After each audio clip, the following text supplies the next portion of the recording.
戦闘開始。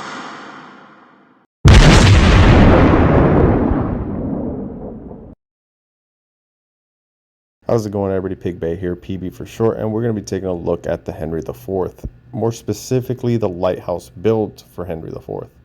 Honestly, I have been absolutely loving this build, and I wish I'd tried it sooner. Now in slot 1, obviously it's going to be the legendary module, and what it does is you lose 12% concealment for 10% reload. Slot 2 is going to be propulsion. That's pretty much my standard bread and butter. There's very few ships that don't run propulsion on. And then slot 3 is going to be my concealment. So essentially, I'm trading 2% concealment for a 10% reload because the concealment module brings it up by 10%, or brings it down by 10%, I should say. Now, the reason I go with this DPM build is the amount of damage you can put out, especially with that rapid reload 3. You got to remember, the Henri IV has 240mm guns, and you have 9 of them. This thing is designed to kill cruisers, but don't sleep on it against battleships, as you're going to see soon. And not only that, you will, if you shoot at DDs at range. I mean, there's certain points you'll start overpenning, but at range you can get some chunky 1000Ks there. The Henri IV is also equipped with an engine accelerator 3, which brings you to a total of 40 knots when you have it active. You can essentially run down some of the DDs at tier 10 with this skill active. Now, out of all of the 3 Lighthouse builds, I would say this is the easiest one to play, to be honest. It's the one I have the most success with, and it's 2% for 10% reload, so I'll take it. But now we're going to go and talk about the match, and maybe why I like this so much. So here we have the DD. We get some shots on him, but immediately we see him disengaging and running off. So we're not going to go ahead and try to follow him. I'm going to start making my way to B and try to get that cap as we get a nice little chunky citadel there. But that was 8 shells on target. Our second salvo ends up missing the Montana, but we're going to go ahead and speed boost towards B and get a nice good salvo here onto the Minotaur. One of the targets that we really want to chase after, just because of the amount of damage we can output onto him, and we get a nice little citadel right there. So with this build, and with that rapid reload 3, we get our reload down to 4.5 seconds, which is insane for these 240mm guns.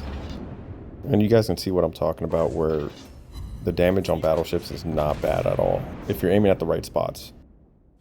Original plan was to head into B, but the Montana's here and is blocking my way in there, so can't really go in there without taking a huge amount of damage. So I am just going to continue kiting and pummeling his nose as much as I can.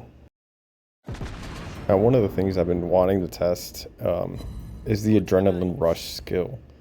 So you can essentially, if you're down to 25% health, you'll have a boost to your reload by 7.5 seconds, which I'm curious to see when coupled with rapid reload 3, just how low that's going to get down to. Now, one of the things I've been wanting to test is the adrenaline rush skill.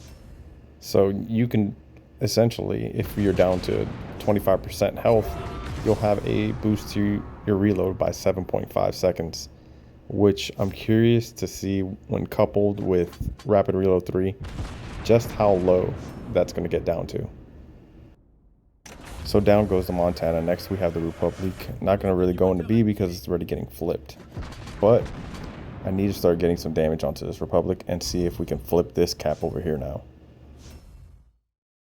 Now this is quite dangerous for me for a couple of reasons. Republic has huge guns and is also equipped with a rapid reload, so it can output a good amount of damage very quickly. Very bursty ship. Luckily, I'm on the other side of his guns, so I get a lot of time here to pummel him as fast as I can. And also the DD's kind of torping at him too, so kind of helping out. But you can really see the amount of damage I can output in such a short amount of time just by aiming at these weak spots. But I'm taking a good amount of damage. His guns are looking at me now, so Now it's just all or nothing. I just need to go in, dump as much damage as I can. Hopefully these torps reload quickly.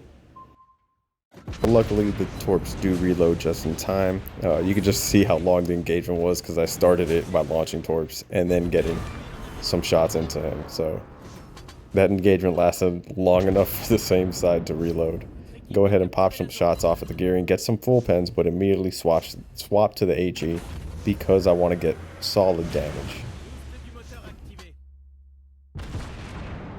Unfortunately, I'm going to eat some of these torps. That's just the nature of the beast. If I sell them, I eat one. But that brings us down to 9,000. But we're sitting at 111,000 damage, which is not bad at all. And honestly, with this Lighthouse build, I've been averaging pretty good numbers. Again, I will say out of the three, this is my favorite one out of all of them. I think it's the best one, to be honest. Unfortunately, we do not get the kill on the gearing, but we have another gearing, so I'm just going to send torps right down the nose. Maybe he'll run into one of them, you never know. But I'm just going to continue firing at him. And yeah, we're pretty much solidly going to win this. We just secured the third cap, and we're going to be passing them on points pretty soon. See, you never know your luck, you know? You might hit a torp on the nose there. But yeah, we're going to end up blasting them away with HE and securing our fourth kill. But we end that match with 122,000 damage done. 4 kills, not bad at all. Honestly, if you guys are on the fence about this legendary mod, I would say pull the trigger on it. Even if you have the free XP, why not? You know, if you have the free XP in the ship, just go for it. And as you can see, most of the damage came from the guns. But that's going to go ahead and do it for this video. I hope you guys enjoyed it. Subscribe if you haven't already, if you want to support the channel. I did greatly appreciate it. But yeah, until next time.